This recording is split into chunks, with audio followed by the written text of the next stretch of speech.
Hi. Hi. Should be off mute. Thank you for everybody who decided to join us in the cold in person. I appreciate all of you. We're gonna get started in a couple of seconds. I just want to make sure everything is working online. Are we good to go? It's pretty good, yeah. Okay, so I'll start with just saying good afternoon and welcome back to our next meeting, to this meeting.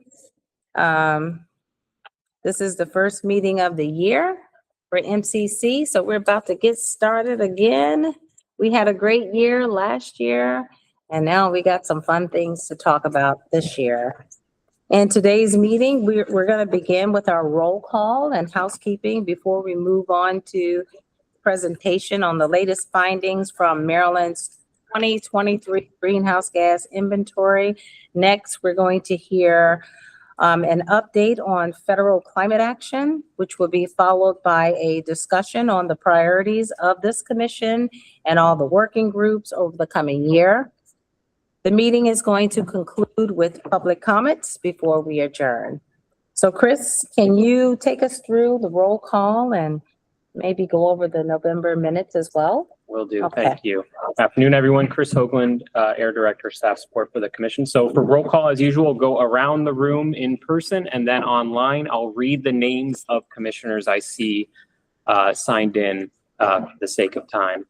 And then we'll move on to the minutes. So starting down with Hans. I'm Hans Schmidt, sitting in for Secretary Kevin Addix for MDA. Robin Gilden, Associate Professor at University of Maryland School of Nursing. Fernando Miralles Wilhelm with UMSIS. Kim Pezza for Brooke Lehman, though she might also be online. I'm not sure. Jennifer Mizrahi, Philanthropy.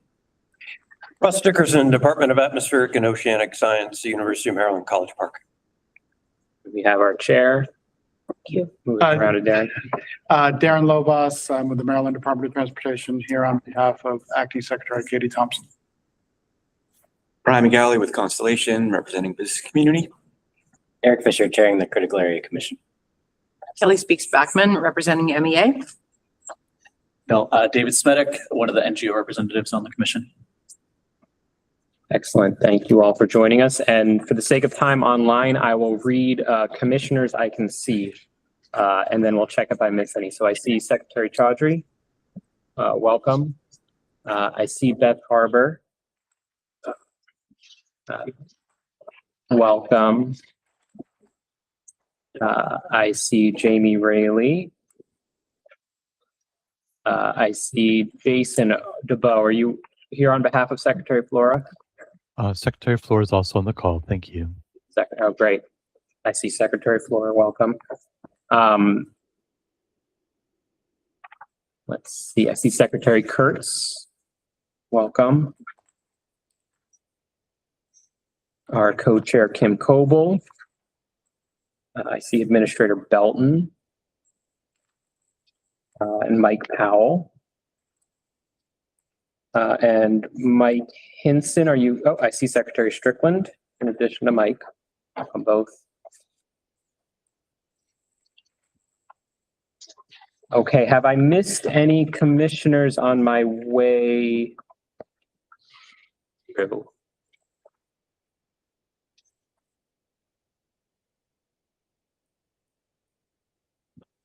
Okay, thank you all for joining.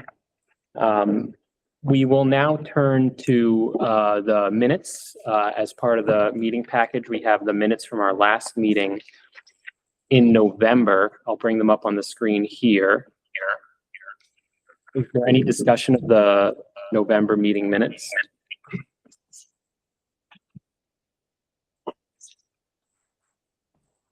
Okay, hearing none, I suggest we entertain a motion to approve the minutes. Motion to approve.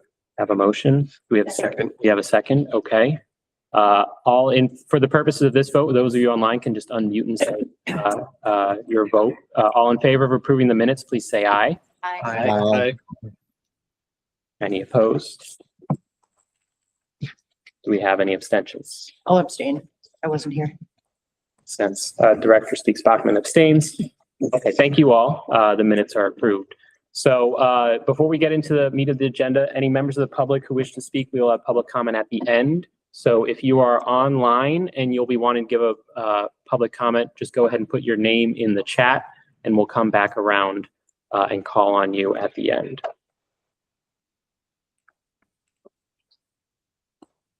So we can move now to our first item, which is a presentation of the final 2023 greenhouse gas inventory.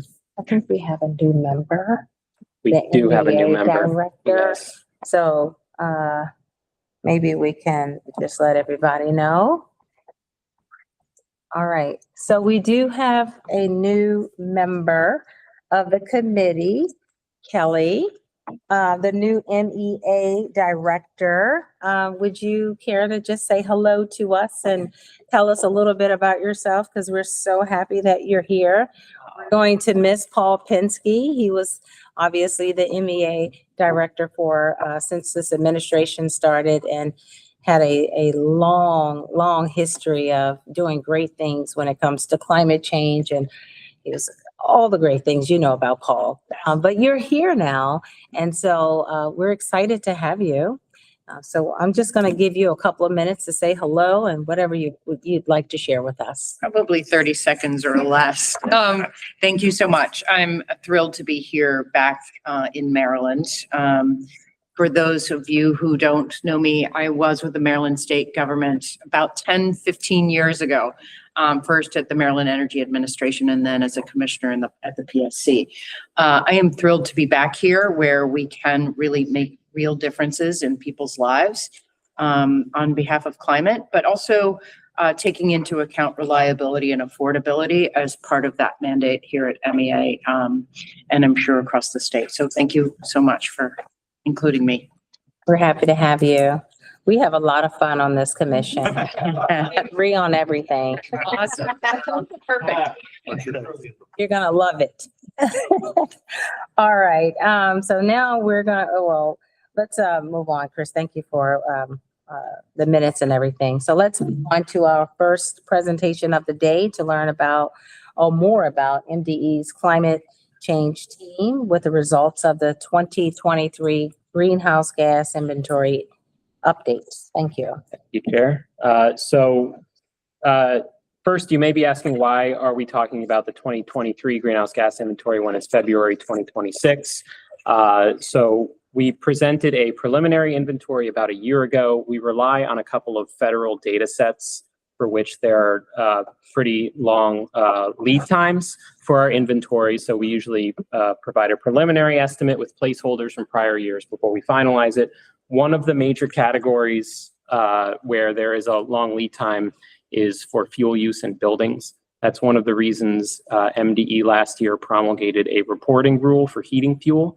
So we will have a state level database on fuel use in buildings as that rule is implemented.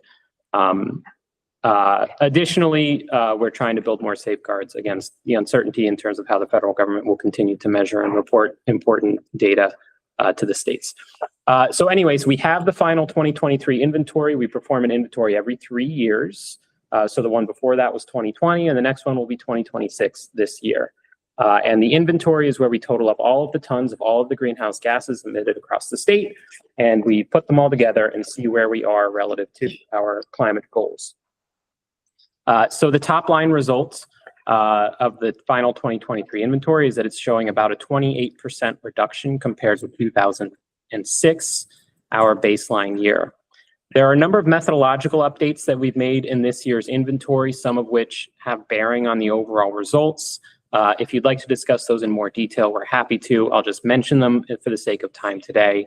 But in particular, methodological changes related to hydrofluorocarbon accounting affected our number to the tune of 1% when you're measuring it in terms of reductions from 2006, in the wrong direction, by the way. The full workbooks, the full Excel spreadsheet package, we are preparing to publish in the spring. So this slide here, slide 3, is showing the results of all of the inventories going back to our 2006 baseline year. The colors represent different sectors that we'll talk about a bit. Compared to 2020, the 2023 inventory is showing a very small decrease, 0.3%. roughly flat on a gross emissions basis. Those of you who were around for the 2020 inventory will recall that it came with a lot of caveats. In 2020, disruptions from the COVID-19 pandemic in particular yielded very low transportation numbers. So some of the rebound back to sort of normalcy is reflected in this data. But as you'll see in other sectors, we're continuing sort of a longer term trend when you look past the bump in 2020. So for the first sector, electricity use, this graph is showing emissions from different categories of electricity use. The dark blue at the bottom is coal, the lighter blue is natural gas, the yellow at the top of this is emissions associated with imported power. This is the sector where we've seen our steepest declines since 2006. We continued to see a decline from 2020 to 2023. So we are still on a long-term trajectory for decline. It has slowed lately. One thing to note is that 2023 had relatively mild weather, which helped in both the electricity and building fuel use categories. The colored lines on these graphs represent the trajectories from the last two iterations of the climate plan. The green line is from the plan that we published back in 2021, and the orange line is for the plan we published back in 2023. Transportation is where we saw the most movement in 2023 relative to 2020. As I mentioned earlier, 2020 transportation emissions were unusually low. 2023 compared to the entire data set shows long-term decline, though it is a significant increase from 2020. So we are seeing some declines over time, but it is an increase from the last one. Building fuel use. This emissions category is one where for a long time we've seen it as relatively flat, except it varies with weather year to year. The fact that it's been relatively flat for a long time is one of the reasons there's been so much action around building sector greenhouse gas reduction policies the last several years, particularly at MDE, MEA, some of our partner agencies. That has continued in the 2023 inventory. Just to show how much variability you see weather-wise, we've shown a 2022 number next to the final 2023 graph here, just to give an idea of year to year how much this number moves due to weather. But over the long term, other than the weather variability, it has been relatively flat. Okay, so onto the smaller categories. We've included all of these for you, and we're happy to discuss them at more length, but I'll be brief. For our industry and product use emissions, this is dominated by hydrofluorocarbons. They're the yellow category here. There was new accounting, a new nationwide accounting system that caused this number to shift quite a bit and is responsible for us losing about 1 percentage point. This is a new system for how these estimates are downscaled from national level. We do not have direct HFC measurement in Maryland. This is a category of the inventory that largely comes from downscaled national and regional estimates.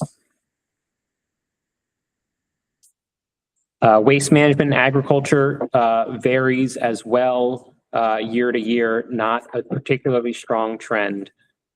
It's based on sort of very long-term trends in the volume of waste being landfilled and the expansion of landfill gas collection systems. At landfills, there's been an increase since 2020 in this category.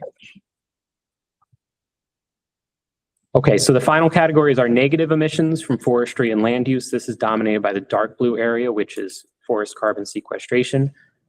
This tends to vary with the weather as well. In years when there's lots of rain, a nice growing season, the trees sequester more carbon. In years when we have droughts, for example, we sequester a lot less carbon. This does not count for the 2031 goal. The 2031 goal does not account for sequestration in the law. It's an important part of the inventory to calculate our net emissions rather than our gross emissions. And our goal for 2045 is a net emissions goal. But note this variability does not, strictly speaking, affect the 2031 goal. Okay, so that's an overview of the 2023 greenhouse gas inventory. The overall story is that it's roughly flat from 2020, and that's a balancing of transportation emissions increasing because 2020 was an unusually low year, but us continuing to see long-term reductions in other sectors, and those balanced out for it to be roughly a wash over those 3 years. Any questions about the 2023 inventory? Okay, so hopefully slightly less than 3 years from now, we'll be talking about the 2026 inventory, as we will hopefully have a faster turnaround if we replace some federal data with state data.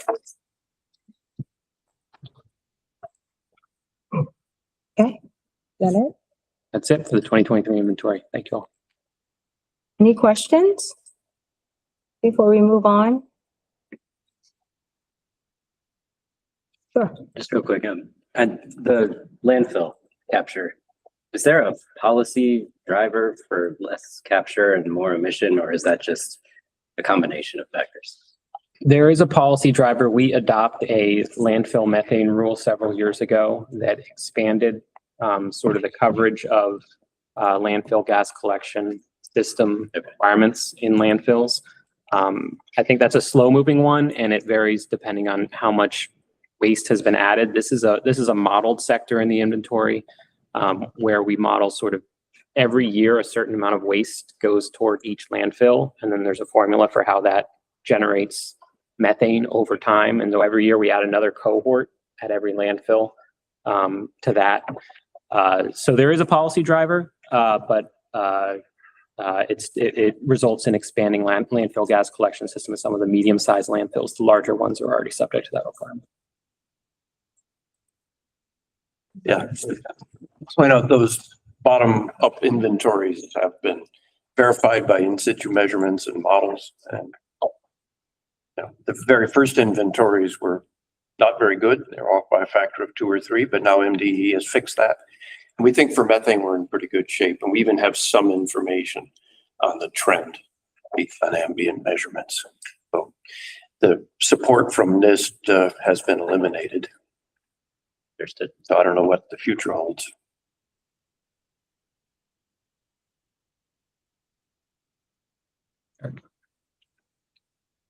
Okay, any other questions? Otherwise, we're gonna move on. Maybe we can always circle back. All right, now we're gonna move on to federal action update. We're gonna turn that over to who's presenting on that. So I will present. I'll be joined by Dr. Kathleen Kennedy from the University of Maryland. Okay, so now that we've heard about the greenhouse gas data in Maryland, we're gonna hear more about what's happening on the federal side. As you all know, this has been a major topic for this commission for the last year. You'll also remember that we had a couple of briefings last year about the federal rollbacks. And we also had UMD share some of your national analysis. We heard a lot of interest from the commission in some Maryland specific numbers. And I do remember promising that we will work on that. We now have an initial updated round of numbers from our modeling, thanks to UMD. And before the team presents, I did want to just say a little bit to just maybe try to frame those numbers, what the numbers actually mean. So the modeling says that, basically it says what we already knew 2 years ago. We knew it would be very hard for us to reach our goals, even if the federal government didn't suddenly decide to deny climate change. We knew that. The numbers are sobering, as we expected, but that does not mean that, the climate plan that we have is not valid, or that Maryland, that we're not pursuing the goals that we set out to meet. I'll say that we're not backing down. That's just not how we do things in Maryland. I don't really care about the noise. Anybody who knows me know that I pay little attention to the noise behind us. We keep moving this way. So this is hard, but it just means when you see the numbers of where we are, it looks hard and we'll probably take a step back, but it just means that we need to work together more than we did ever before, really. This is the first set of numbers, this first set of numbers is just an update to our climate, current policies. The projections that we had in terms of what the current policy projections were. This is a first step in our usual analysis where we take a stock of where we are and what we're already doing. And then we imagine a world where if we didn't do anything new at all, how would that look? That analysis always shows that we don't meet the goal. It's actually meant to show that how much more work there is for us to do and to really shape our planning for future actions. So I do need us to really remember that, even when we are looking at where we are today and where we're going to be thanks to the federal rollbacks. The results from this first step confirm what we've all feared for the last year, that federal rollbacks are actually setting us back and making our job harder. We knew that. That also makes our job on this commission even more important. So I'm really looking forward to how the numbers that we're going to talk about, how can they actually inform our discussion afterwards on what we need to do next as a commission, and how should we just handle what we're about to learn and what we need to focus our attention on. And so with that, Chris, why don't you go ahead and get us started? Thank you, Chair. So I'll start with a sort of a qualitative discussion of what we've seen in terms of federal changes, and then I'll hand off to the University of Maryland to provide some numbers.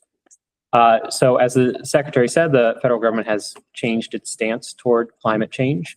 We're seeing changes across the board, everything from cuts to agencies, including cuts to critical programs at EPA, to funding constraints, elimination of new funding programs, measures to cease existing funding programs, and the large legislation that passed last year eliminated many of the tax credits and other long-term sources of investment in clean energy, electric vehicles, transitions that are important for our climate change progress, or our progress mitigating greenhouse gases. It's also going to make energy more expensive. These are a couple of estimates for Maryland household energy impacts as a result of the rollbacks that were part of the large legislative package last year. By 2030, it was $190 per year for the average household, an increase in utility bills, and $140 per year on average in increased vehicle costs. Those are for 2030. The numbers go up from there. Sort of the drop in investment in our energy system and the foregone, for example, amount of increased electricity generation will make electricity more expensive, and that will, in the end, hit consumers. Quick question. Yes, go ahead, Brian. The affordability estimates, are they derived from the same modeling that we're going to talk about shortly, or is it a separate? Separate. Okay. Yep, separate. This was a different analysis performed by, I believe, Energy Innovation. It was a national analysis with state level results. There have been regulatory rollbacks across sectors. We won't talk about every single one. You'll hear about the impacts of some of them shortly from UMD, but there have been regulatory rollbacks affecting transportation sector, electricity system, industrial sources. There have also been rollbacks in federal science programs that are potentially limiting not only the availability of funding to do scientific work, but also the availability of data that the states rely on to manage greenhouse gas problems, as well as problems with other forms of pollution. There has been some progress. Several large funding sources from the feds remain intact, in some cases thanks to successful court action. So we have significant investments coming into port electrification initiatives. MDOT is continuing to deploy the NEVI program for EV charging infrastructure.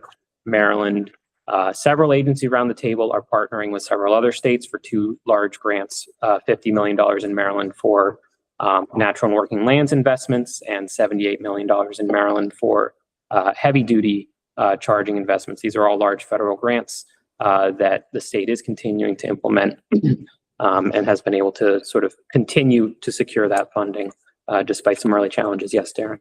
So for NEVI, we actually now have 6 stations operating, and I'm assured they are operating. Great. Thanks, Darren. Good news. We are, the Attorney General and his counterparts in other states are in court defending challenged funding sources, defending challenged programs and projects when they are being challenged in ways that are not legally correct. There are a lot of them. We could talk a lot about all of them. The Attorney General is very busy, and there have been some significant wins recently in defending some of these programs from federal action. Yes. So I want to note that the ability of a state to sue a fossil fuel company did have a win in court, and that our Attorney General is supporting a bill by Delegate Sheila Ruth that would clean up some stuff that would enable us to enter such suits. So there is one win at the court level that could have a financial impact for us. It's positive in the long term, but only if the bill passes in the legislature and is signed. Thanks. Thank you. Okay, so that was it for my overview. Are there any questions on my overview before we turn to the numbers?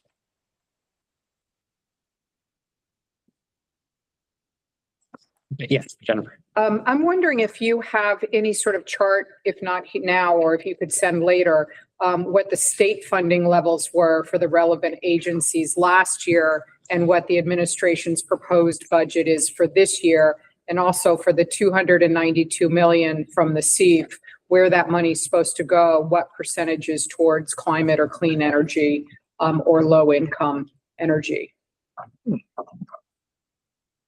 We can look into that. Yeah. Comparisons with the governor's proposed budget. That'd be great. Thanks. Certainly. We don't have that right now. Right.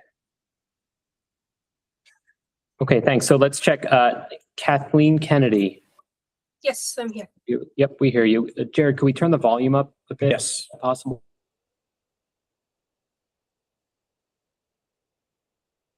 All right. So I'll start with a quick look back at the modeling we did in 2023 for the Climate Pollution Reduction Plan, and then walk through all of the changes and updates that we've made for this current round of modeling that happened over the course of the past year. And then I'll walk through some of the high-level results from that modeling. So if you go to the next slide. As the Secretary already mentioned, the Climate Pollution Reduction Plan included 2 scenarios. There was current policies and current plus planned policies. Here, we're only addressing current policies. We are continuing to work on updates to the current plus planned scenario and expect to have results on that later this year. But for now, just focused on current policies. But in the climate plan, all of these scenarios assumed full implementation of all policies. So this included state policies where we didn't have any data yet on what compliance levels might look like. So this is for policies like BEPS, where they were on the books but not yet implemented at the time.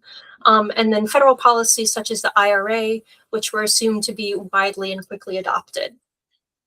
And the context for that, of course, was at the time the federal government was a strong partner for climate action and was actively working with states to try to support climate action at the state level, which has obviously changed at this time.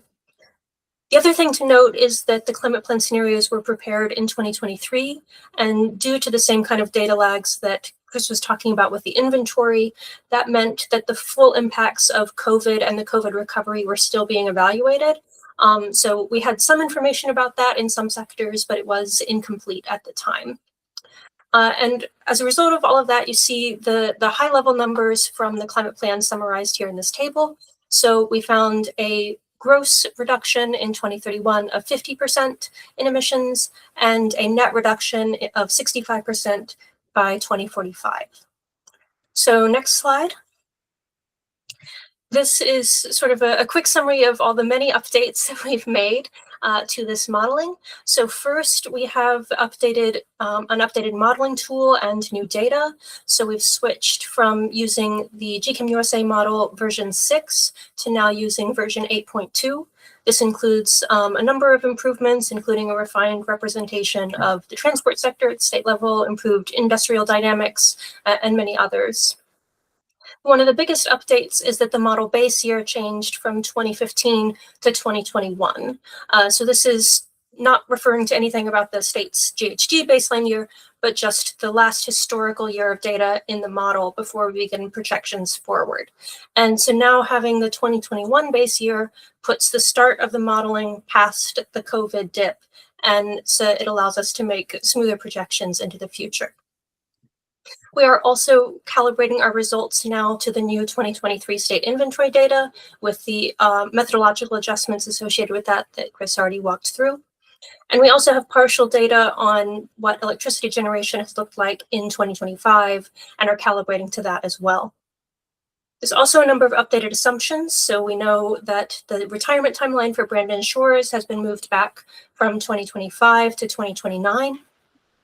The Hagerstown cement facility has now switched partially from coal to a refuse-derived fuel mix. And previously, we were holding nuclear capacity constant in the model through the end of the modeling period.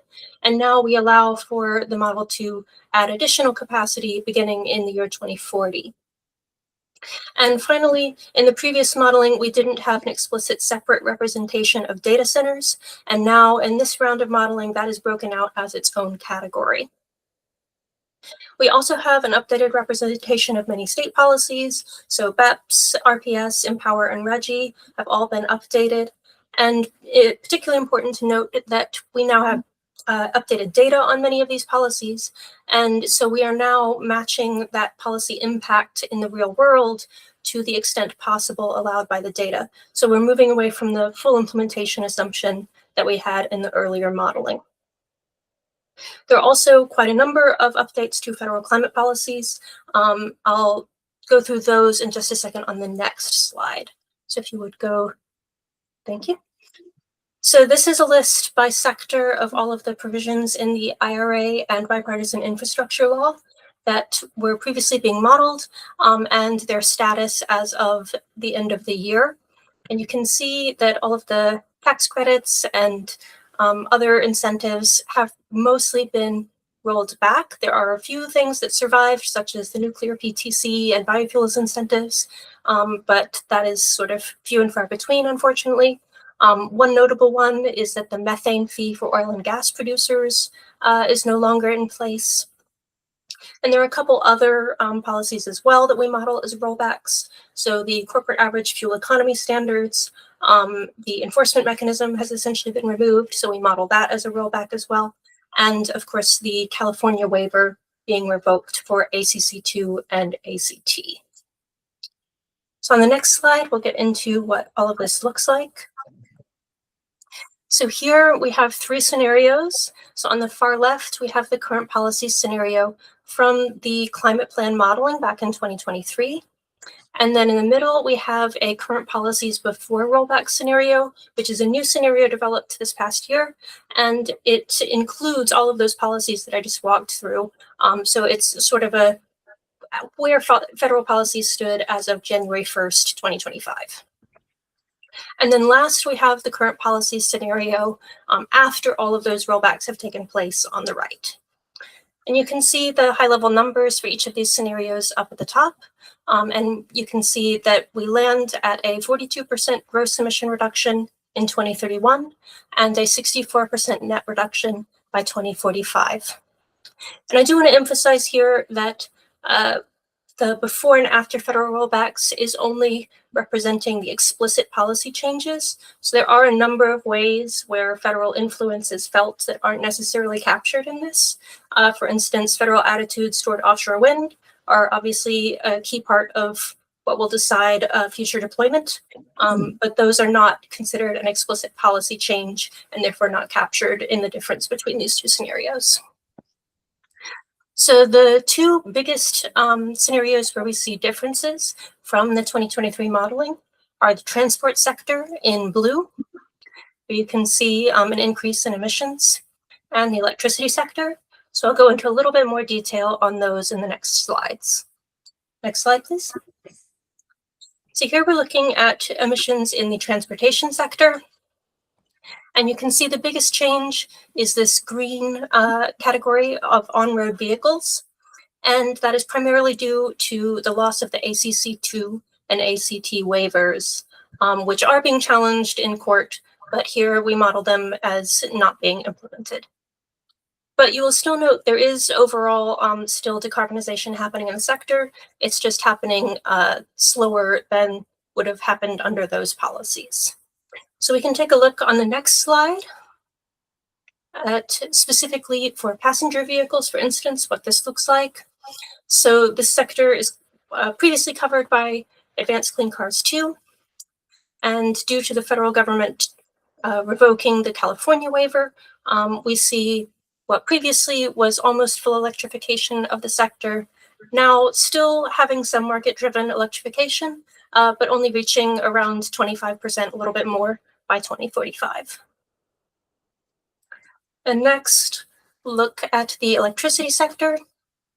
So you can see here, overall, there's still fairly strong decarbonization, but there is a change in the natural gas trajectory in this sort of blue or violet color. So there's more natural gas usage in the current policies on the right, the 2025 modeling in the near term, but then lower natural gas usage in the long term due to the updated RGGI trajectory that was established this past year. You'll also see there's higher reliance on imports in the new scenario, kind of throughout the modeling period. And you can see the delay in the coal phase out in the top section here, now extended from 2025 to 2029. And next,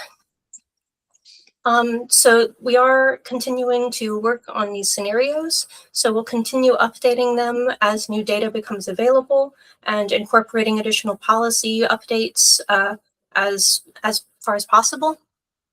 We do expect in particular to soon have complete data on 2025 electricity generation. There's expected to be updates in the sources we use to calculate the impact of data centers, which we'll incorporate as well. And Virginia is moving to join RGGI. So in the modeling I just showed, Virginia was not included in RGGI because that was the status at the time, but we can add that in the modeling going forward. We're also planning to do some sensitivity analysis on data centers to consider what would happen if there is more substantial build out than is currently being modeled and see how that impacts the overall scenarios. And as previously mentioned, we're also working with MDE to develop this kind of updated modeling for the current plus plan scenarios. And we expect a final version of everything to be available around the end of June. And I think I'll stop there and back over to you, Chris. Thank you. Thank you, Kathleen. Okay, so we'll open for discussion now. I just want to do a couple of reminders. If that wasn't enough for you, go ahead and watch the mitigation working group meeting from last week, which got the long version. And again, this is just an update in the first step of the analysis. When you assume we do nothing more, how much ground do we have to cover? There are, of course, additional steps in the planning process where then you determine what are we going to do and how far does that get us. So I just would like to everyone to remember that. So I saw a hand up in the room and then we have one online from Mike, but I think Jennifer, you were first. First, this is extraordinary work, and I'm really grateful for this. I have two questions. The first is, when you talk about the modeling, including more nuclear, what were you referring to in terms of more nuclear? Is it expansion of Calvert Cliffs? Is it new nuclear sites? What are you including? And my second question is, I noticed that the Moore administration is proposing new tax cuts for lighthouse industries, all of which are data center very heavy. And I'm wondering if you've modeled increased data center use based on these new tax credits that the Moore administration is proposing. Sure. So first with the nuclear, the model is kind of ambivalent about how that happens. The two kind of options are exactly what you said. There is, as I understand it, some potential for upgrades at Calvert Cliffs that could notably increase the generation there, and that is one avenue for the increased nuclear that we model. And the other would be new capacity in some form, could be small modular nuclear or other types of new nuclear, but the model doesn't necessarily distinguish which path when it builds that generation. Then in terms of data centers, at the moment, the way we're modeling this is based on exogenous data sets. So there are a number of analyses from EPRI and from the Metropolitan Washington Council of Governments and from PJM. And we combine all of that data on their expectations of how data centers will evolve to set a trajectory for Maryland. And as I said, we are expecting updates to those data sources. And so we'll be updating our analysis as well. But that's exactly why we're planning to do this sort of sensitivity analysis, so we can consider what if those projections are off in some way. And of course, they don't all agree perfectly. So what if we're looking too far on the low end and actually it ends up being on the high end? And so the future analysis should answer some of those questions. Thank you. We have a hand up online from Mike Powell. Sure. And this is just something I got a bunch of comments and questions from after the mitigation work group, because I think this is an excellent study and I think you did a great job. That it was pointed out to me repeatedly that, of course, what you have to do is model what a policy calls for rather than necessarily what actually occurs. So the original modeling assumed, for example, that that the Advanced Clean Cars 2 goals were actually reached, right? They assumed that building energy performance standards would not exempt hospitals. And when the policies were actually implemented, those numbers were not reached.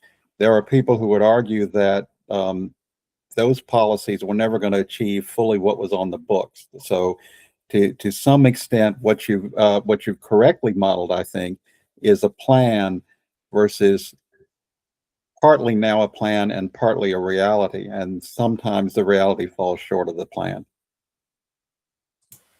Yeah, that's exactly right. And that's why we're trying to incorporate all of the newer data that's become available to try to make sure we are sticking as close as possible to the reality of those policies. Yeah, thank you again. And thank you for all the work. Next, we have Kim Coble, and then we'll turn to Dr. Roswell. Thank you. And Kathleen, thank you again. Great job. I think my question is going to be directed at Secretary McElwain and Chris and the MDE team, but I'm wondering what your plans are post this data being acquired in terms of getting it out publicly, getting it to legislators, briefing other agencies, that sort of thing. That's a very good question. No, I'm curious. What were you going to say? Please go ahead. I was going to remind that this is just the first step that we decided to share with the commission first, since it was a request by the commission to update last year. We're going to continue on working on it through the summer. So this level of detail, at least, and the higher level of detail that was presented to the mitigation working group last week are now public after these two presentations. Does that answer your question, Kim? Yeah, and it wasn't a gotcha question by any means, just kind of curious as to what your future work around this includes. And if I may offer a suggestion, I think this would probably be really helpful to the sub-cabinet meetings that you're holding too on climate. So yeah, for sure. Yeah, thanks. I have two comments. One that links directly to the modeling, and the other not directly to the modeling, but maybe speaks to the broader context of the federal action updates. So the first one, super excited about the work that's being done. I think it's going to be very relevant. Our science and technology working group identified assessing the effects of increased energy demand from data centers and infrastructure as an area, a priority area that we would like to explore this year. So this work is very relevant and connects to that modeling. So I'm looking forward to that. And we'll discuss these priorities just a little bit after this meeting.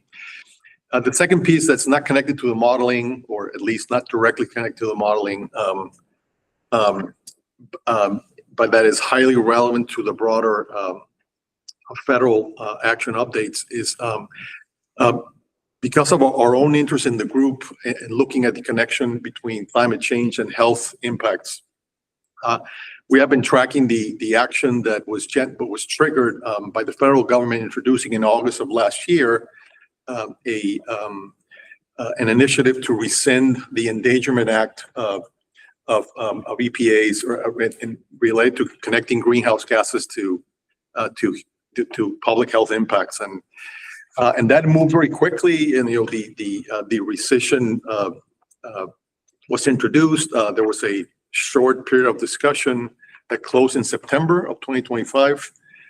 Later, the rescission was moved. The rescission was moved into the White House for approval in early January.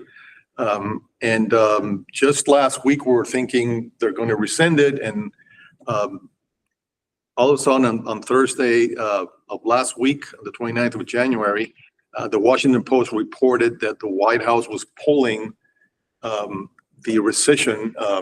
I don't think they were pulling it completely, but so I don't think the rescission is dead.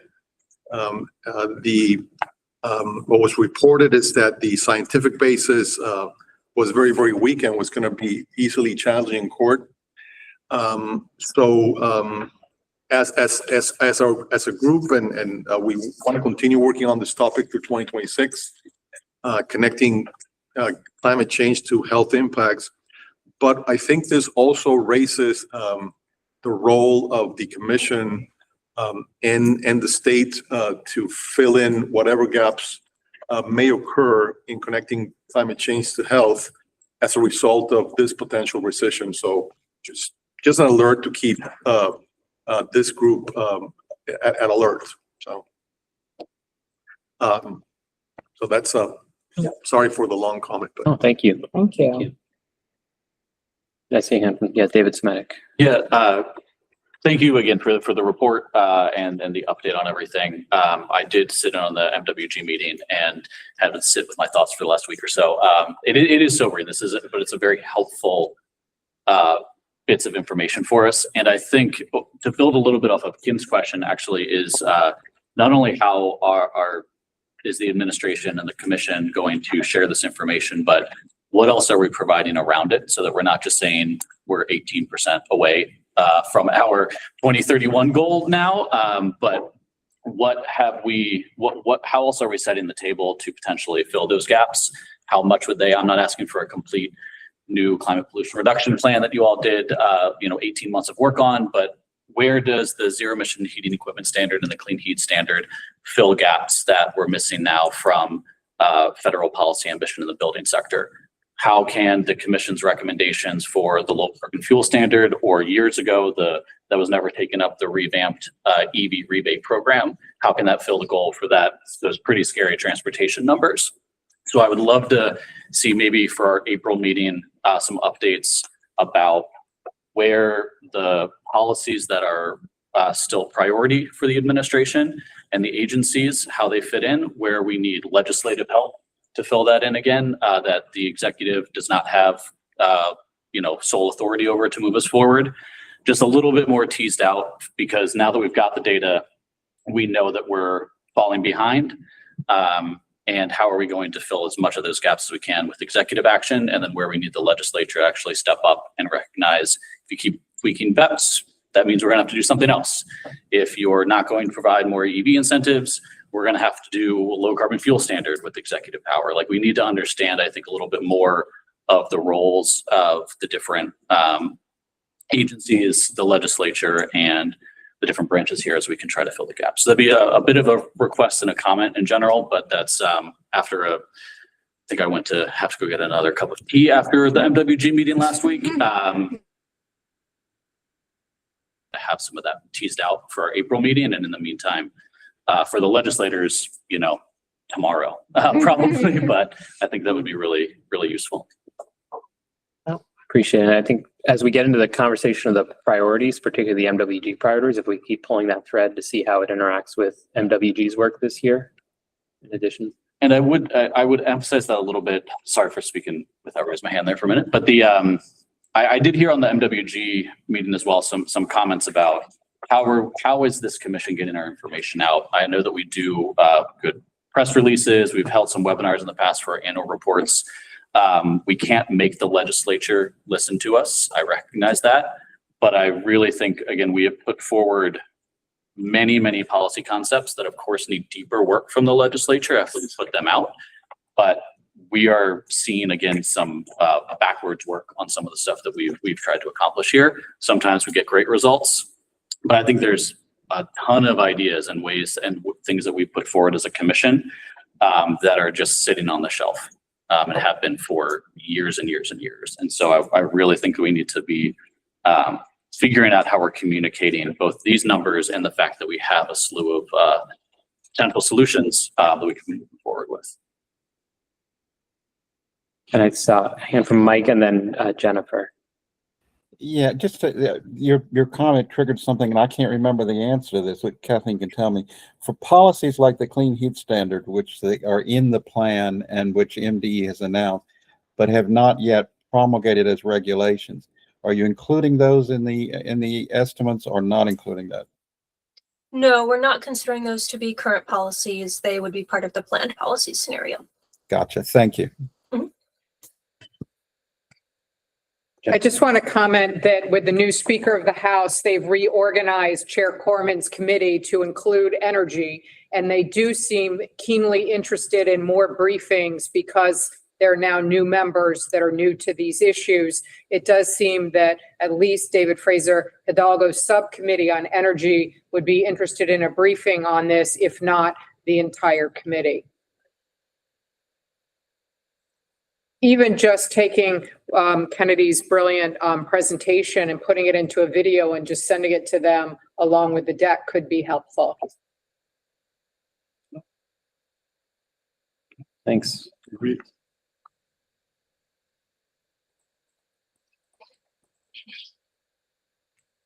Okay. I don't see any other hands. Are there any other questions or comments on this portion of the agenda? Okay, thanks everyone. Question, I apologize. Mike's question got me thinking too. So thank you, Mike, for that one. I know that this was explained at the MWG meeting, but I need a refresher. Can either Ms. Kennedy or Chris or somebody else explain how the legislative action from last year that is accelerating the potential approval for new fossil fuel fired power plants in the state, how that was actually folded into this? Sure. I see Kathleen. Yeah, go ahead, Kathleen. Sure. So the proposed power plants under that process are not included specifically in the modeling because it's not certain yet that those will actually happen.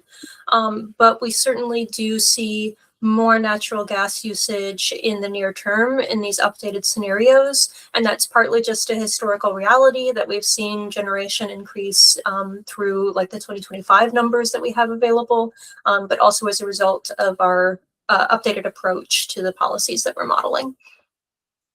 Okay, thanks. And I think we've taken that as a comment, right? The modeling is not sort of hard coding a particular build of natural gas. Well, we heard that last week from the MWG as well. And I'll note that all of the questions and comments that we've heard in this meeting and last week, we're going to consider as we work on the next round of analysis, as we sort of kick the tires on this initial round of results, see what makes sense, see what doesn't, see what might be missing. So we will be looking at that as well as other items to see if we can improve the next round.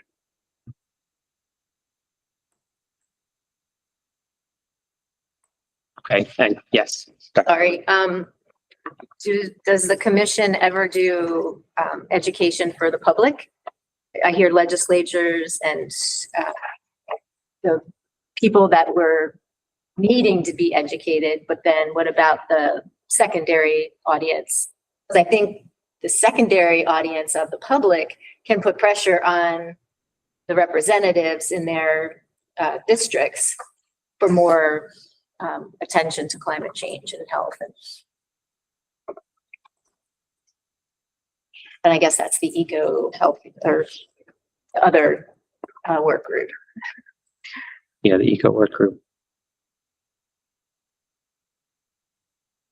I guess I'm pausing for any commissioners or the working group chairs. If you'd like to address that on behalf of the commission, I'm happy to take a crack.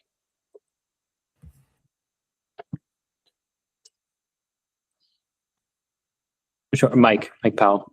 Yeah, we have worked with the Echo group to try to get word out, but I mean, I know they have been looking at a number of perspectives. If we've got somebody up online who can answer it better, but it's not being neglected. Let's put it that way.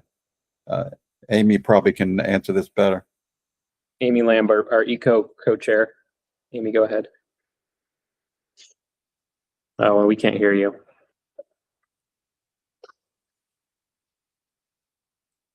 No. Sound. Well, why don't we circle back to this when we're going through the working group priorities? ECO's on the list, and we'll troubleshoot Amy's microphone and come back to this when we're discussing the ECO priorities for the year. Perhaps, Dr. Gilden, would that be? Yeah, okay. Okay, well, then I think we can move to the next item, which is 2026 priorities. All right. Well, having listened to those last two presentations, and thank you, University of Maryland, for giving us the information that we actually needed to hear. But it also makes it very clear that we need to think about what priorities we need to focus on. I think more importantly now, just having a clear understanding of where we are and, the progress that we have made, the progress that's taking a step back because of the federal rollbacks. I think it is time for us to talk about what are the priorities of this commission and the working groups, and really think about what do we need to tackle this year. And so I'd like to turn our attention to that, but do you have something you need to put up first? Got Okay. the deck for this up on the screen now. Okay. And so maybe I can just give an overview. Yeah. So how we're going to handle the priorities conversation is that first we'll hear from the chair and the co-chair, some thoughts on high level priorities for the commission as a whole. And then we'll go working group by working group. All of the working group chairs and co-chairs have prepared from the working groups what they think their priorities ought to be this year. And so we'd encourage discussion, any direction. This is the commission's opportunity to offer direction to the working groups on where we should focus our efforts this year. Thank you for that. So the co-chair, Kim Coble, and I, we met last week and we talked about, we really wanted to open this discussion again about how should we prioritize this year, the things that we need to focus our attention on. And we do have a couple of thoughts that we wanted to just share with this group. And at the end, we would like to hear from you and hear, what you think the priority should be, particularly based on the presentations and what we know and where we are. I do want to acknowledge again that this is going to be a really tough year when you think about making progress. The federal administration, they are continuing to block us at every turn. More regulations are being rescinded. More conversations in DC and on Capitol Hill are being conversed about what should they take back in terms of climate progression that the states are moving toward. And so again, this is just really going to be really, really tough for us. So again, the question is, how should we, this commission, spend our time this year? What should we focus on for the future? And so we did identify 3 areas that we think make sense to work on now so that we can get ahead of potential bottlenecks in case we find ourselves maybe not able to invest federal money like we did in the past. We need to think about ways that we can accelerate our own future progress. Even if we never receive any more federal money, that's how we need to look at it, because we don't know.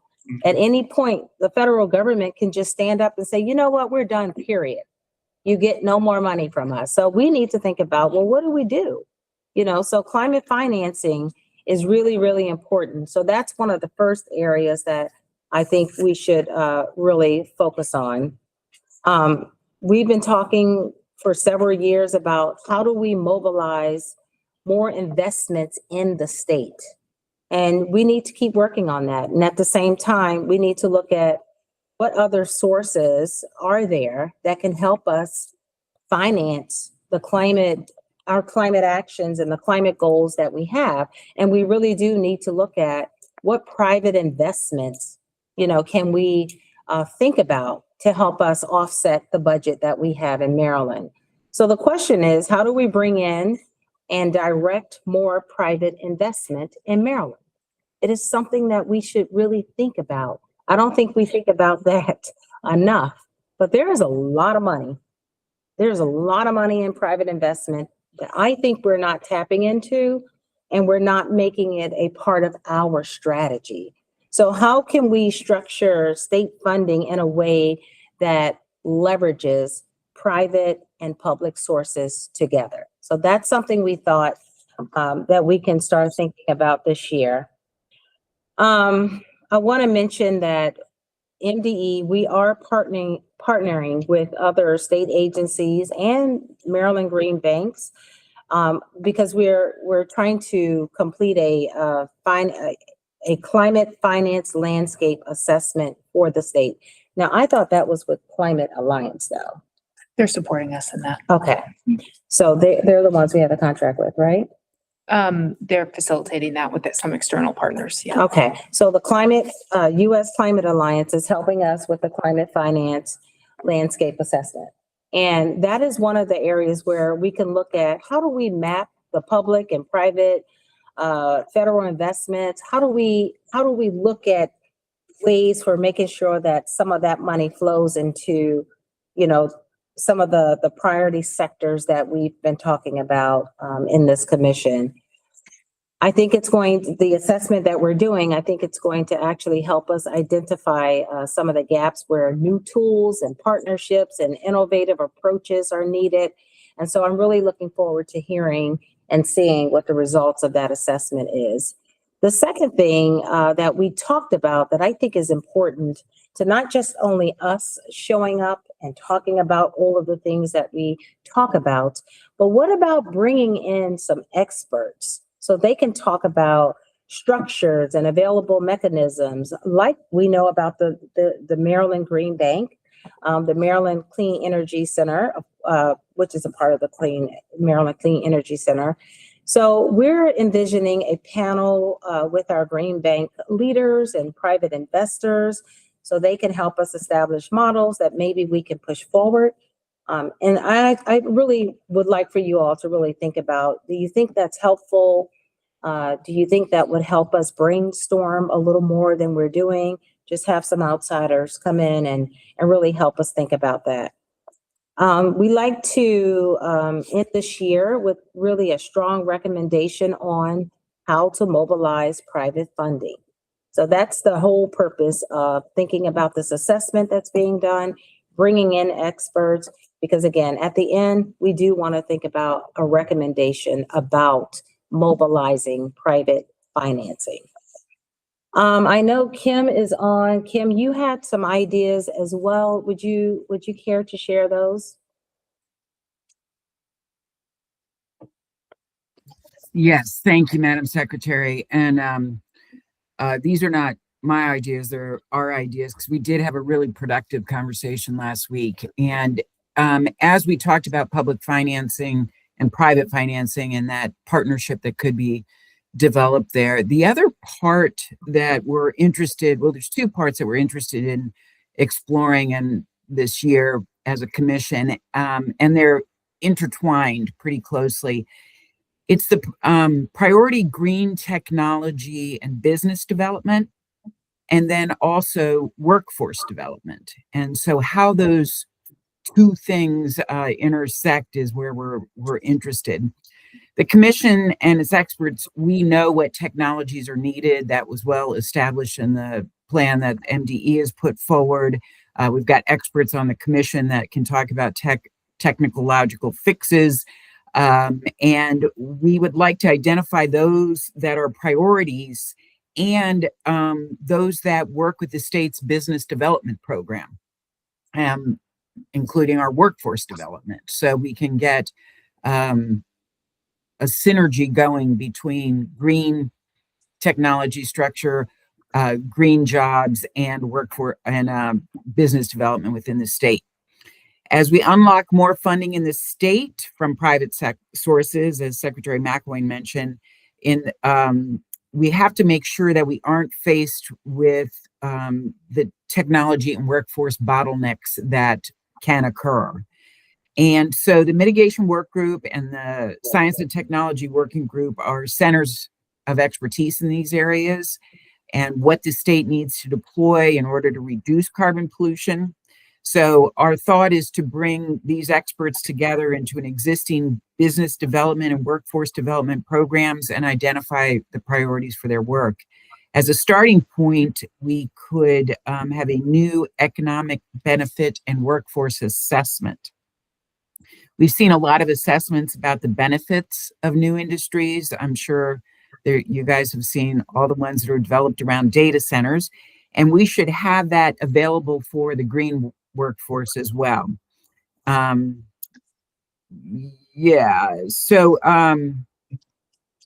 Oh yeah, and then in 2022, MEA did a clean jobs study that could be a good resource for us, in addition to the work that MD's done around the plan.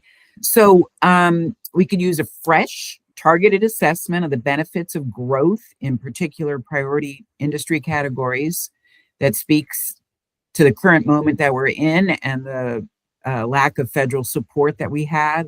It identifies the roles of apprenticeships, unions, workforce, and expanding the benefits that they bring. So those are the three ideas that we have. One is the private financing and how to leverage that better than we have. The other is green technology and business development. And the third is workforce development. So those are the three priorities the Secretary and I discussed. And I believe we're opening it up now to you all to give feedback on those or suggest other priorities for, oh, am I right, Chris? Are we having a discussion now or? Yep. Yep. Yep. So I'll turn it back over to you folks in the room. Yeah, so let's open up the discussion. I'd love to hear what you think the priorities should be this year and what you think about the priorities that we just talked about. You want to go first? So I completely agree with everything that you just presented. So thank you for that. It was terrific. I did get to sit in on a recent hearing with MCEC where they delivered their return on investment for dollars that are through their green bank and some of their other initiatives. It's incredibly impressive. And it does seem that moving more money from the CEF into the green banks and other things would be a really good way to bring more private investment to the table. At the same time, I think there are some other opportunities. For example, the governor does have these lighthouse economic strategies where there are tax incentives that are being offered. I would love to see clean energy and other sort of climate solutions be one of the lighthouse strategies of the governor, and to have similar sorts of incentives to bring more new investment into our state. Additionally, Speaker Pena Melnick has been speaking about her daughter who keeps her house down at 60 degrees when it is cold outside, because she recognizes that when it's particularly cold, that it is really driving up your heating costs, and it is also making us go to dirtier energy. And I do think that there is real room for more public diplomacy and public awareness about how, when there are extreme weather situations, that we are drawing off of dirty energy to keep our lights on, and it's very expensive. And that we at the ECHO Committee have repeatedly asked for more climate awareness, which never seems to get pushed forward. There's been no legislation passed on this to really push people to winterize their homes, to do things on their own that does not require the government to do it, but that companies and private individuals can do it. And I also wanted to add that at Climate Week in New York, there was some talk about finding ways to use bonds, to issue bonds to bring more money to the table. And I don't know if we've explored that as a state. So thank you. I love that. Thank you. Your first in year. Yes, and by the way, my wife does 56 to 58 degrees, so so I can sympathize with, so a couple comments. First of all, I think, thanks for sharing, the priorities. Something I've been thinking about, and maybe this, which is why I like that you show your priorities, even for discussion, is as a commission and being part of one of the working groups. I've been thinking of how do we nest the group's priorities so that they feed up to the commission's priorities, so we don't have, 30 something recommendations or 24 recommendations that are very, very difficult to track, but actually focus on a handful of things that we can actually execute. So in terms of executing a plan for 26, that might be something to think about. It's easier said than done, because then we're gonna have to leave some stuff out. But, under less resources, we may need to make some choices. That's something that anyone in business can tell you have to prioritize. But having said that aside, I sympathize also very much with the comment of, what happens if federal government decides to step away completely, right? And I've been having the same conversation at UMCES with my colleagues. I pose exactly the same scenario, The federal government is cutting grants left and right. We need to be prepared for a scenario in which we get $0 from the federal government, not 10% reduction, but the whole thing, right? And kind of think in that direction. And of course, when you do that, the matter of engagement with the private sector comes up, right? Because, as a public university, we have very, very little, almost to say zero funding from private entities. But that's an actor that pursue, and we've been looking at some market numbers. Maybe one thing I could do in a future meeting is share some of the information that we've been gathering at UMCES, as to what are the market opportunities for investments by the private sector in environmental issues, and specifically around climate change. And there is quite a bit of interest, and there is quite a bit of capital being invested. I think we can capitalize on that ourselves. And I'll be happy to share that. And I think that the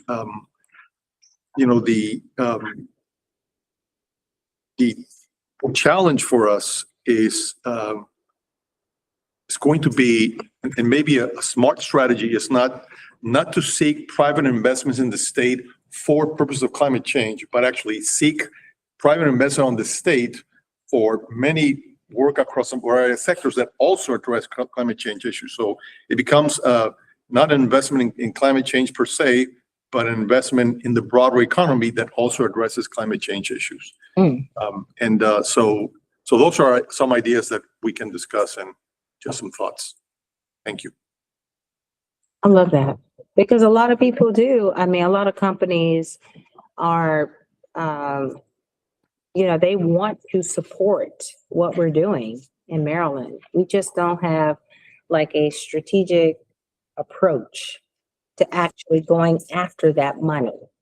Other companies are doing it, NGOs. A lot of people do fundraising. It's kind of fundraising, but fundraising for Maryland, fundraising for, what we need to get done. And I just think that there are a lot of companies out there who would be actually willing to help us and to pull some funds together to help us get to where we need to go.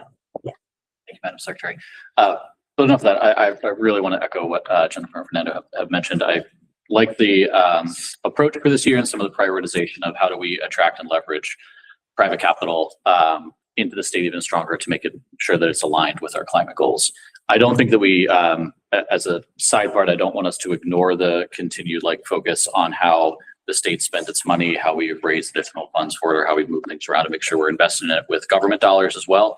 But I'm fully on board with us prioritizing a lot of that discussion this year. I think it also made me think a little bit about how we're approaching this year in terms of kind of timelines on how when we can expect some of the emission reductions of the investments. And on the one hand, I was thinking, the private sector can move a lot quicker on a lot of things, not everything. So that's one, I think, positive on that front. It does make me wonder a little bit of Madam Secretary, to your earlier comments on introducing this of, it's a pretty scary time for this work right now. There's a lot of questions and pullback from the federal side. What still keeps me excited is that I do believe we have a lot of the solutions for issues that people are struggling with right now in our camp for climate solutions, and how we are talking about are easily and quickly deployable solutions for homeowners, for apartment renters, for people that want to invest in this state. It's the least sexy thing we always talk about in this space, but our energy efficiency investments return immediately, not immediately, but within a couple months, sometimes 2 years. Those kinds of investments that we can make in the near term are going to solve some problems for a lot of different people. And I'm hoping that that kind of can carry over maybe into some of the cross-agency discussions that are happening within the climate cabinet or any other working groups that are coming out from different executive orders. I'm thinking a lot about the EO this past fall on housing, and how is the commission and the MEA and MDE and others talking with, I know there's a lot of discussions with PHCD, but how are we looking at meeting our housing goals and our climate goals in lockstep? And we don't have to always say meet our climate goals and our housing goals. It's how are we meeting this stuff together? And so I think that those are just examples that we have solutions for in the climate tech space and the climate policy space that can merge really well in the near term. And we still have our medium and long-term solutions. So we're looking out to 2030 for those goals. But what are we doing right here in the near term would be helpful to hear from the working groups this year. What are we doing about this in the next 18 months and how it's delivering benefits for us? Or for the ramble on that one. Oh, I like that. I had too much coffee this ping pong. So appreciate it. Just 2 quick comments. And then online. Okay. A lot of, I've been talking with people way smarter than me, and I've heard insurance companies come up a lot, like home insurance. They always want to know where it's going to flood or where there's likely to be a fire, or so they might be a partner. And then I'm sure people have thought regional, if not federal. I mean, we had Reggie, other regional agreements. So. Thank you. Mike, I see your hand is up online. Yeah, I mean, I think it's a great idea because there is, I mean, I represent a bunch of them. There's a lot of money out there looking for investment in green energy and climate policies.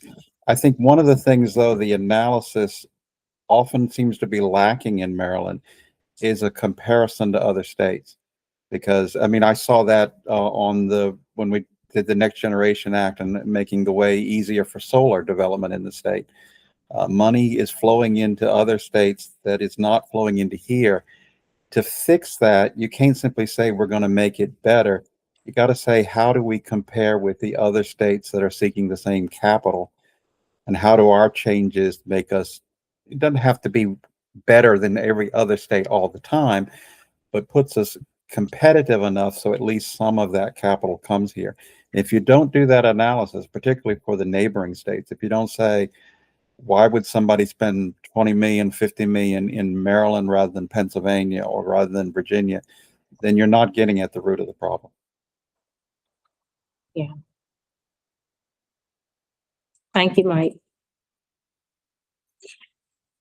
Thanks, Mike. Anyone else? Make a quick comment. We should make a priority that we make sure we're not missing any opportunities. For example, a single landfill could generate enough landfill gas to power a data center without much trouble. So some of our landfills are flaring their landfill gas right now, and those could easily power generators. So I think that's an opportunity to just be more efficient with our energy use. Thank you. Yeah, thanks, Chris. Any other ideas, priorities that we should think about? Now we'll hear from the co-chairs of the working groups. Oh, someone else. I heard a hand. Oh, Beth Harbor, please go ahead. Oh, yeah, I don't know whether this was mentioned earlier, but back to David's point about past recommendations that the commission has made. If we actually do make an analysis of those going back several years and pulling out whether there's anything that we would want to prioritize given this new lens that you're focusing on. Thank you. And for those who may have had trouble hearing, Beth was talking about looking at some of the past recommendations we made over the last 5 years and the opportunities there by implementing those. Did I capture that? Yes, but specific to the financing point and the workforce and the priorities that we just talked about. Yes. Yeah. Okay. Yeah. Specific to those priorities. Thank you. And then Darren, we'll let you have the last word before we turn to the working group. Right. So, well, in addition to mobilizing private sector capital off the sidelines and taking advantage of opportunities that we may not be tapping now, as Russ was saying, I think it's time to redouble our commitment to working with local jurisdictions and state partners.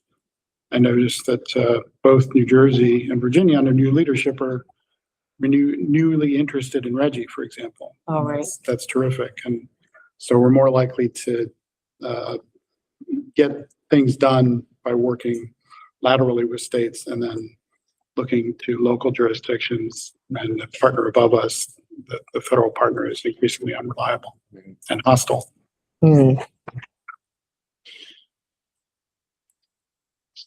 So in general, maybe a nod or maybe we're not gonna do a formal vote or anything, but in general, do you all believe and think that thinking about climate financing, using private investment, philanthropy and all of that, do you think that's an important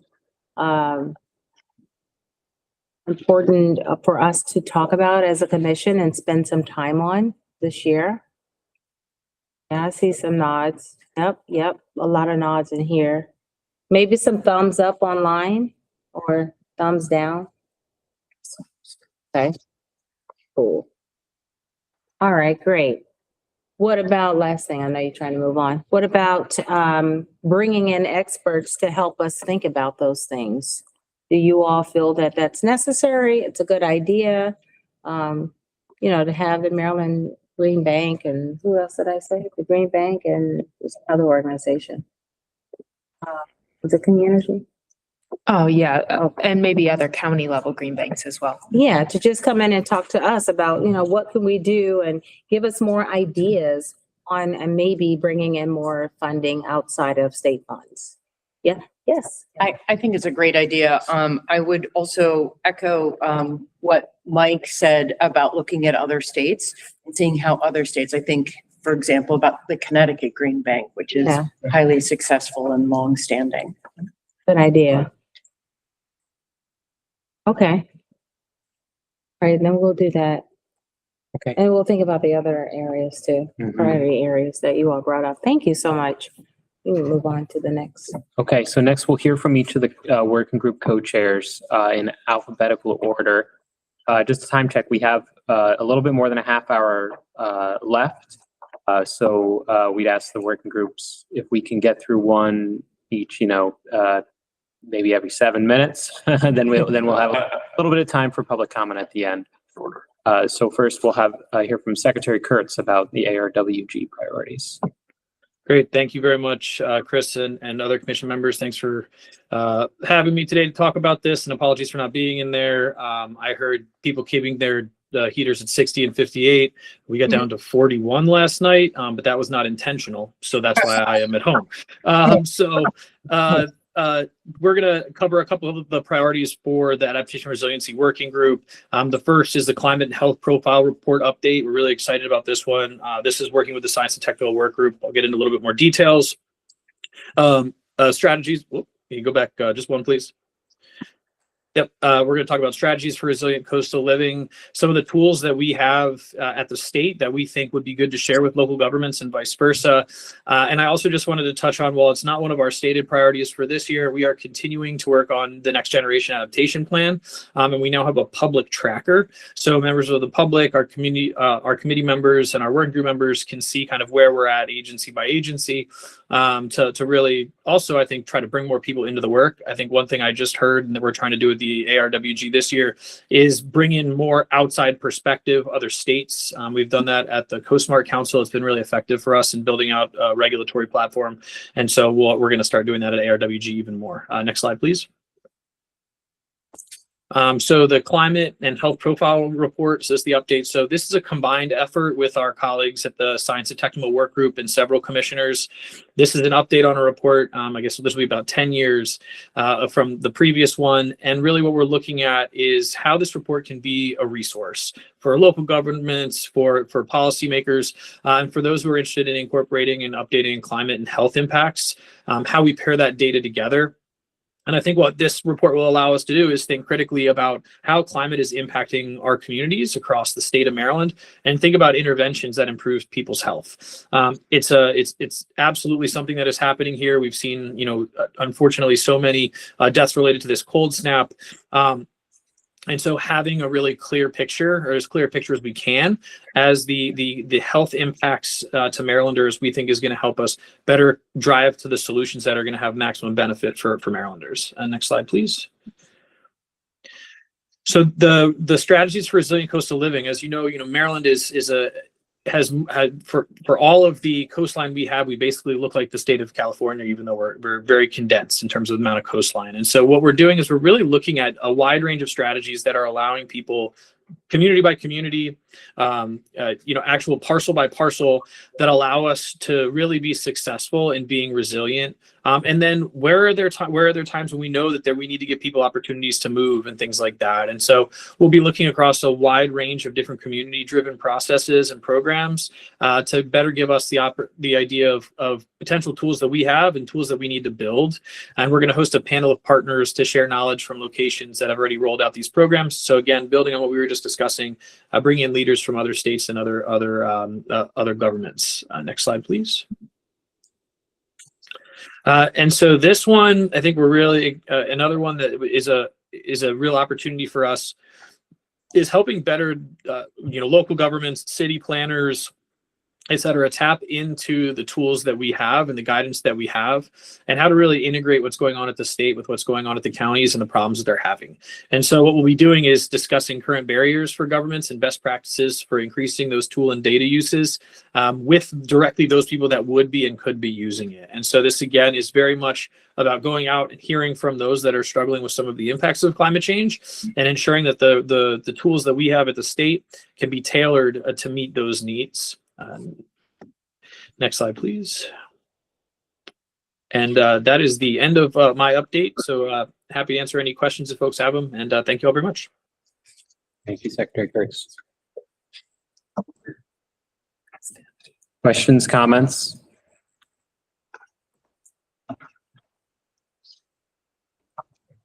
Thanks. Thanks so much, Secretary Kurtz. We can move now to the ECO Working Group. We have Amy and Jabari. Is my microphone working? Oh, we hear you now. All right. Sorry, many devices attached to this computer. And Jabari, I don't know if you want to come off mute too, because you and I have been working pretty closely on these. I can go through these priorities and then we can talk about the topic of outreach and general public education. So basically, we have 3 priorities for this year that we set out. One is to investigate available educational programs, resources, and opportunities so that we can advance awareness of climate-related careers. We wanted to build on the connections we've been creating between education, industry, nonprofits, community, and other organizations, again, to share ideas and resources to advance climate goals and to codify and build awareness for the Maryland Climate Teach-In. You want to hit the next slide? So for the first goal, investigating educational programs, I think everybody on the commission is aware of the Climate Teach-In and how well it's been growing since we initiated it 3 years ago. So we figured the next step after creating such a great education program is to start to really boost up awareness of climate related careers and jobs. So that is the focus of this. And we were going to try to reach out to OLP to update their green career guide with climate related job information, as well as incorporate some of that information into the climate teacher. Next. All right, this is building connections between education, industry. I won't read the whole thing again. So again, we're trying to do some grassroots outreach this way. We don't have funding. We've tried to get funding for years. We can't get it. So we're trying to use the network that we're creating to try and get that outreach out there somewhat organically. So that is the point of this. And it's about creating relationships and trying to capitalize on those so that we're using each other's resources to get information out. And then the last slide, which is the Maryland Climate Teach-In. We've been working on this for years. We've just got a bill number in the House. So we're very hopeful we have support for the bill and are working on testimony now. And then our hope from a global standpoint is to use this as a template for other states and other communities to use. So we want to start working on documenting that this year. And, to circle back to the larger, education, general public education and awareness component of this, and I mentioned before, we've tried for many years to advance a recommendation to create an outreach program. Outreach, organized, well done outreach is very, very complicated and expensive if you're going to use media. So we haven't been able to accomplish that. And this is why we're kind of going in a different direction now to try to use the resources that we do have. I completely agree. I think that education at all levels, but especially of the general public on these issues and on the possibilities would then put pressure on the legislature to take action. But it's very challenging to do that in any kind of organized way without any kind of platform to do that. Right now, even at the base level, the commission doesn't even have social media. So we can only do so much with what we've got, which is why we're trying to leverage these partnerships. And we're trying to really engage the next generation so that as they, move out into the workforce and into adult lives, that this is already part of their kind of process and thoughts as they, choose their careers and they choose a home and they purchase a vehicle. So it's more of a long game. I hope that makes sense. Yeah, thanks, Amy. Okay, questions, comments for Amy and Jabari on ECO's priorities?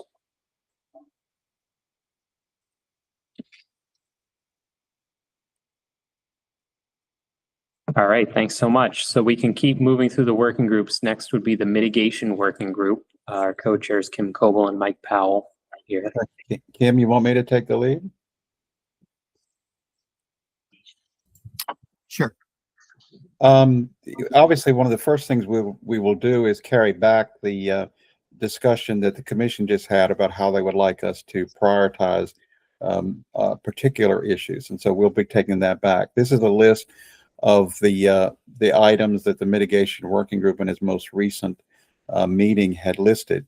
The list is not much different than last year, which doesn't mean that progress wouldn't been made, but rather that I think many of the challenges that we're facing are similar to the challenges we faced last year. These are the four oversight issues, and then in the following slides, we'll go through each of them. So I'll go through each of those for time rather than spend time on it on this slide. Next slide. Obviously, we spent a lot of time talking about what the changing federal policies have done here.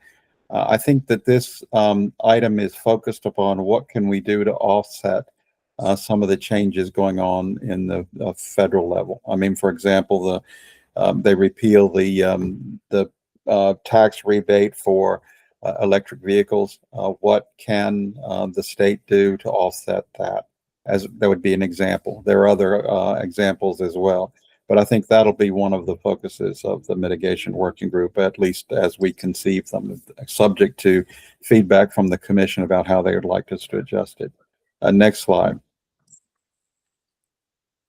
Obviously, we're going to look at what bills have passed during this session, right? And how has the landscape changed? Every year we sit down and go through what the new legislation is and then update what the recommendations are to be made for that year. Obviously, one of the things we'll be using and depending a lot on is an inventory you just saw. One of the things that I think will get more focus this year than in past year is the funding issue, because of course there's been a lot of controversy about money from the Strategic Energy Investment Fund. So I think that'll be a priority discussion within the mitigation working group.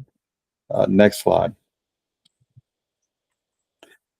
Again, we're looking not only at the inventory, but what the projections are. I mean, it looks to me like as things stand right now, we'd achieve about a 42% reduction as opposed to the 60%. So the question is for the mitigation work group is what, if any, action shouldn't be taken to try to close those gaps. So that'll be a focus. And next and last slide. This obviously is going to take a greater amount of attention this year than it has in the past, because like in every other area, energy seems to be the first page news on everything that is occurring. So we're going to be looking at links between energy sources and meeting the greenhouse gas goals and recommendations of what we could do to deal with those specific issues. So those in broad terms are the priorities of the mitigation work group. Again, subject to feedback from the commission. I've heard feedback already about changes that the commission may want, but if there are any further thoughts, we certainly will take them back to the mitigation working group for response. With that, I'll turn it over. You, Mike. Discussion of the MWG recommendations?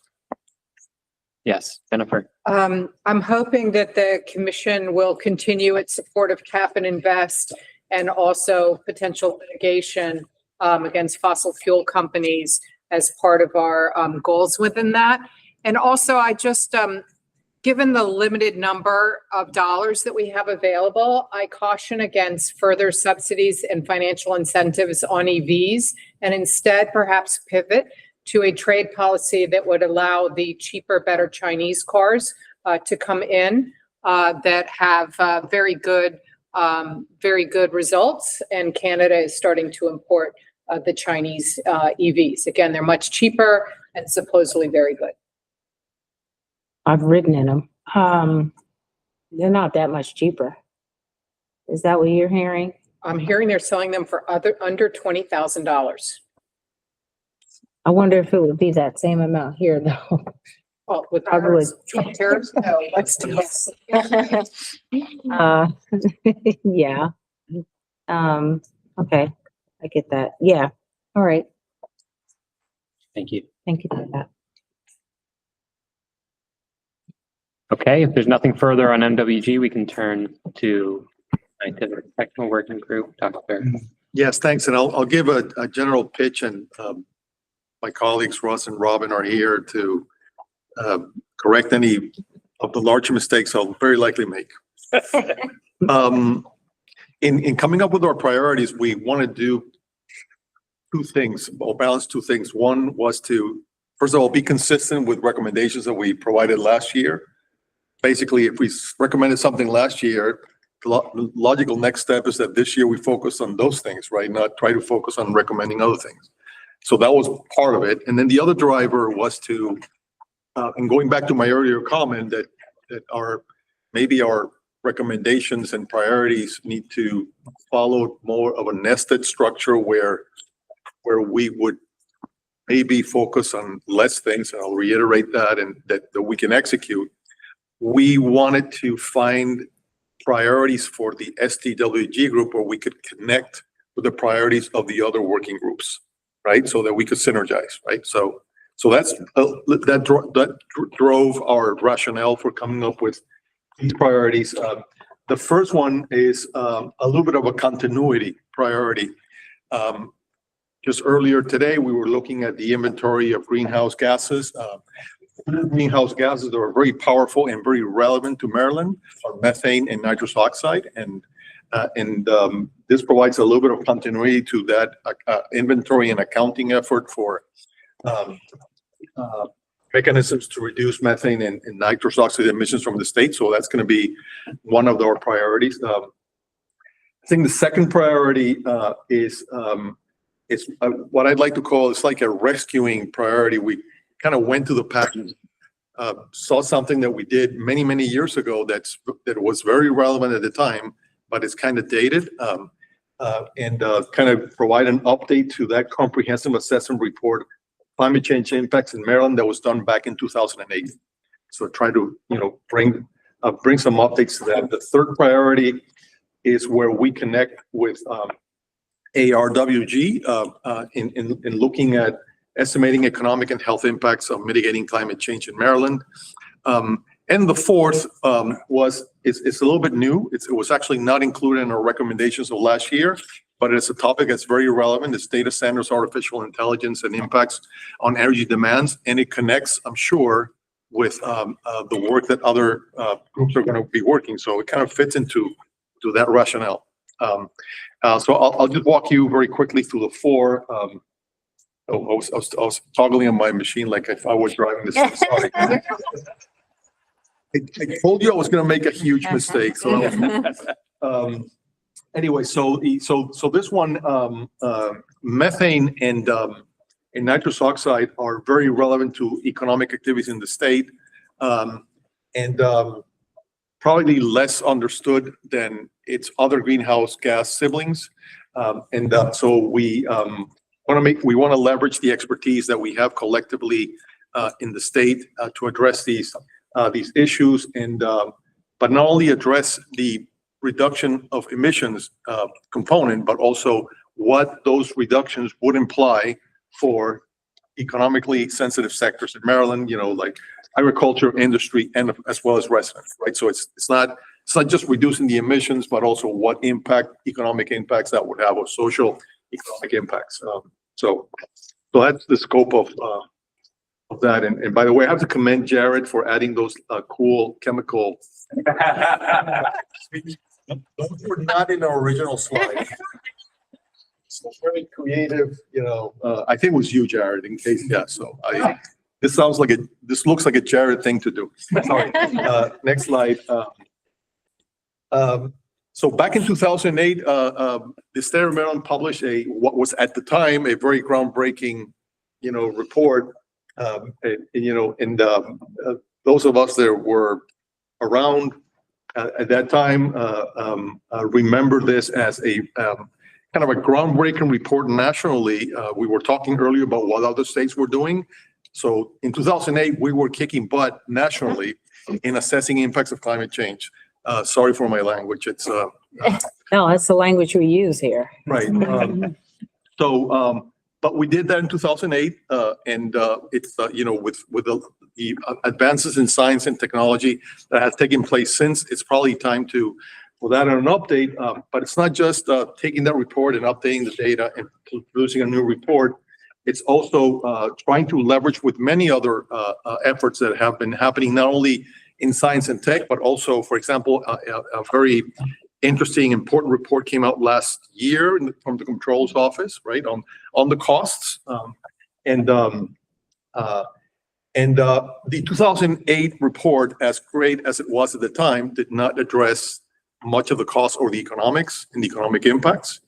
I think today, the contemporary thought on climate change is that you're not going to be able to address this without really looking at economic and social and financial impact. We were talking about finance earlier, so it's one of the priorities. So I think this report fits very well within that scope. Next slide. So this one is a great opportunity for collaboration with the ARWG. That group is going to be focusing primarily on we're assisting ARWG in a conference and report that they're organizing on health impacts on climate change. we want to leverage that interaction to look at the kind of these three stools: climate change, economy, and health, and how you don't address them independently. You got to address them together, right? So that's a little bit of the spirit of this. And then one more slide. This one, I'm sure it's a topic that's going to connect us very well with MWG, right? Data centers, the impact of artificial intelligence. I think artificial intelligence it's a blessing, and it might be perceived as a curse. I think it'd be a blessing and another blessing if we spend it right. So how do we assess the impacts of the energy demands that this is going to bring, but also connect the work that many perhaps other groups are going to be doing around energy demands, climate change, data centers, and again focusing on the economic impacts of the state, right? And economic benefits that the AI can bring to the state, therefore becoming that second blessing. So let me pause there. I don't know if my colleagues want to add anything or make a quick comment. I'm absolutely shocked and disappointed to say I didn't see any major mistakes. Very good. You have taught me well. A very quick comment that the MDE inventory now for methane is in good shape. We think we have a good handle on that. It's probably nearly as good as it is for CO2. That cannot be said for nitrous oxide or halocarbons. There's a recent report came out of New York City that says the halocarbon, freons and such from New York City are probably just as important as the methane coming out of New York City. So this is one we cannot ignore. The very earliest estimates for the budgets of methane were off by a factor of 2 or 3. There's no reason we could expect nitrous oxide to be any better than that. So we have our work cut out for us. That's not a criticism of the people building the inventory. It's a description of how hard it is to do a bottom-up inventory for a biologically active gas like nitrous oxide. And I'm part of the working group that's updating the climate and health report, and with Cliff Mitchell's Department of Health and folks from DNR, and we're looking at having an initial meeting in April. Keep updated. Thanks. Okay, I see a hand up from Kim Coble. Thank you, Chris. And this might be a question for Robin after that comment, or I don't know who should answer this, but going to this climate and health report, and then I also heard that there might be a meeting or conference around it. Is all of that anticipated this year? Yes. The April meeting is intended to be a scoping meeting to bring all the parties to the table, talk about what we want in the report, and kind of kick off some of the work. But we intend by 2026 to be well underway.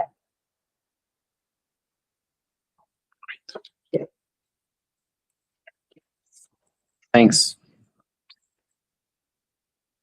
Any other discussion questions for SCWG on their priorities? Yes, Mike Powell.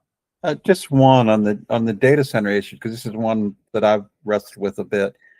When you do that analysis for the climate impacts, are you looking at the impacts of data centers being built in Maryland or data centers being built in PJM?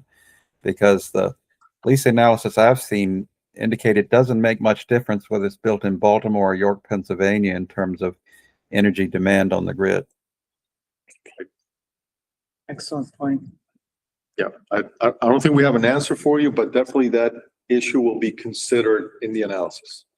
Okay, thank you. Well, it matters a great deal depending on what the energy source is.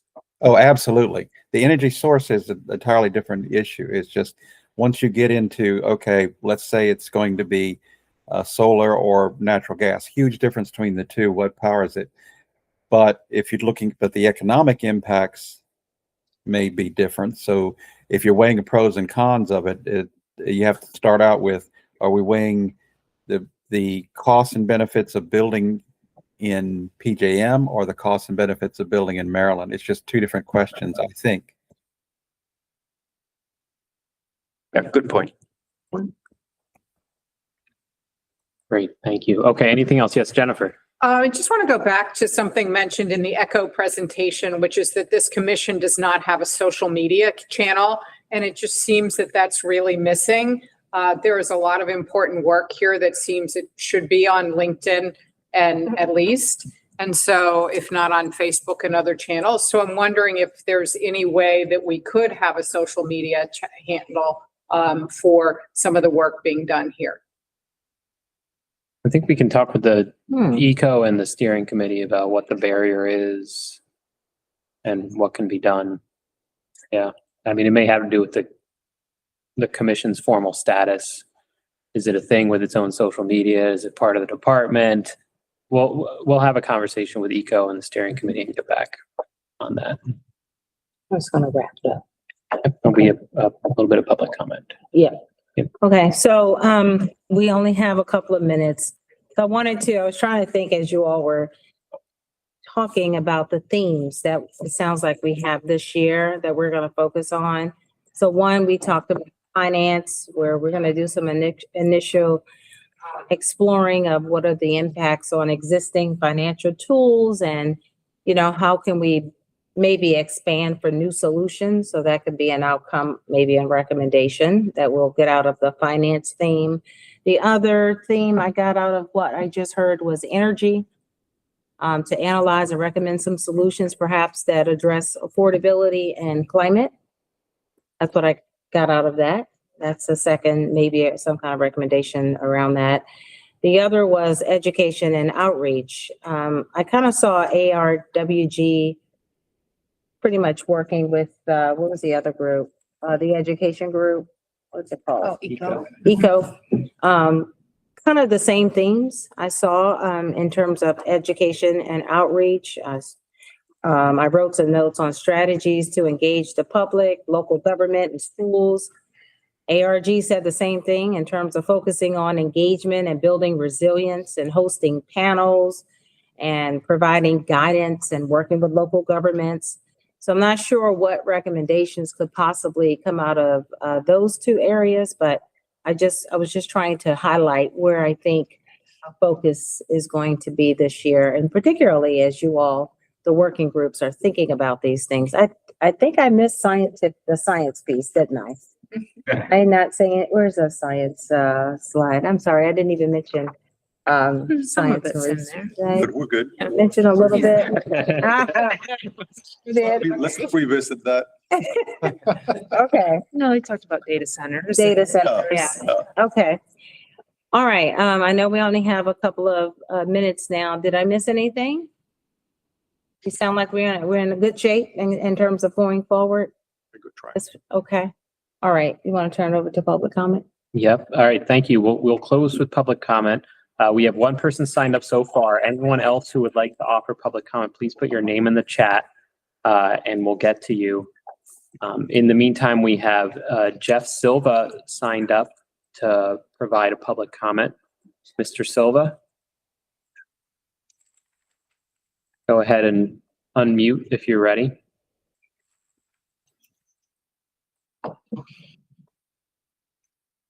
Hi, everyone. Can you hear me? Yes, we hear you now. Wonderful. Thank you. Well, in the last meeting that I attended, which was the mitigation working group, I focused on my comments concerning the discussion about this greenhouse gas emissions inventory.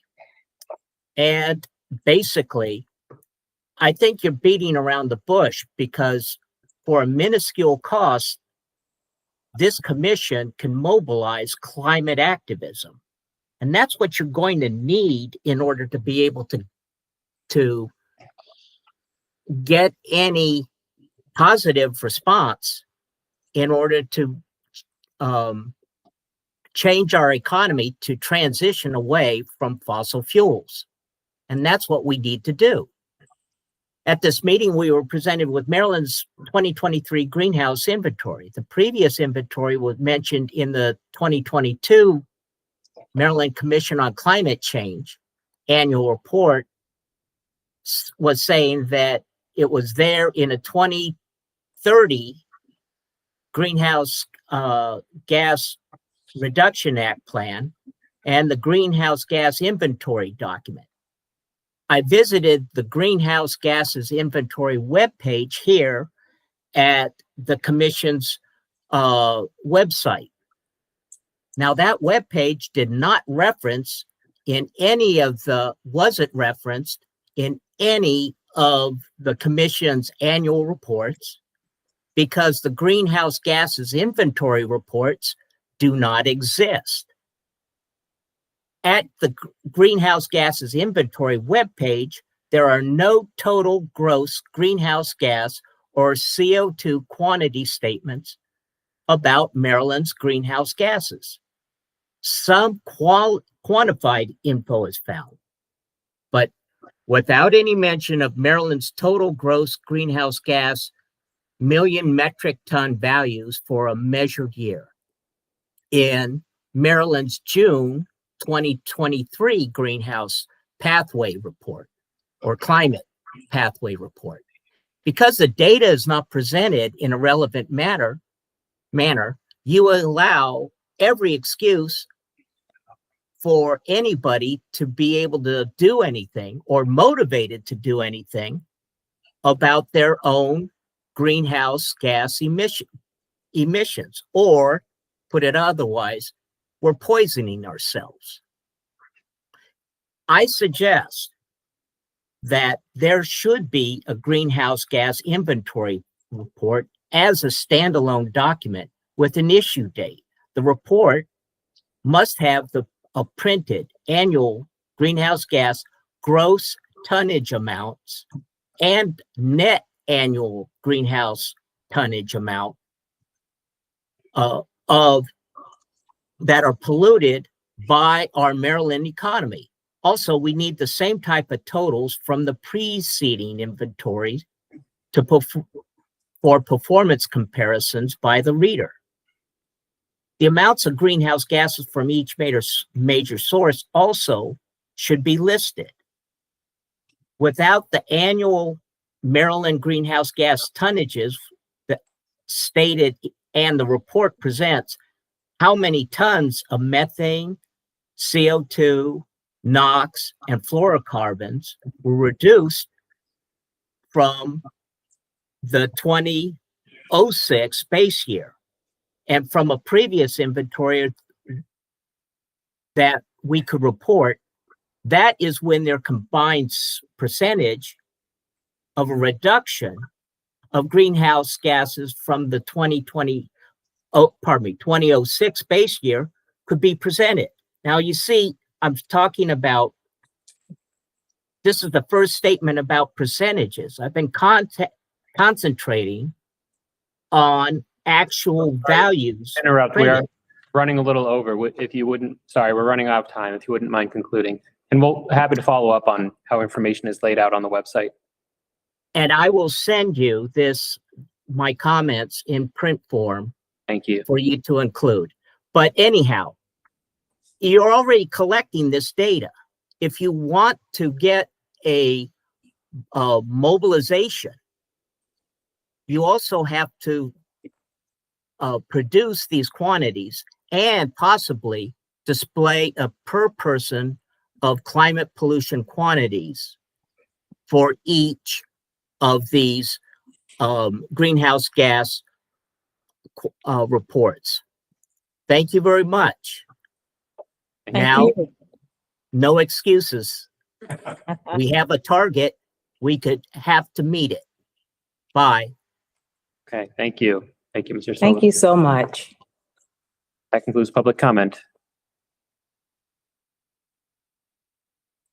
Okay. So our next meeting is April 20th at 1 o'clock.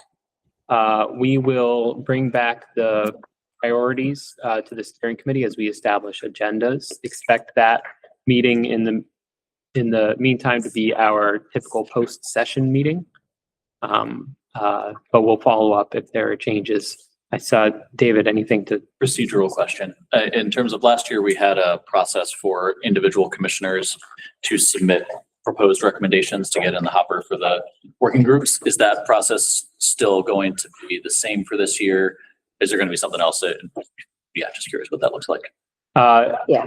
I think we'll discuss that at the April 20th meeting. There were some parts of that process that are very helpful this year. Yes. I think we want to, I don't know that we're planning any changes right now, but we'll get back April 20th and we'll discuss the process so we all know That works. what's different this year, if anything. Thanks. Thank you, everyone. See you next time. Thank you. Thank you. I know. 32 degrees.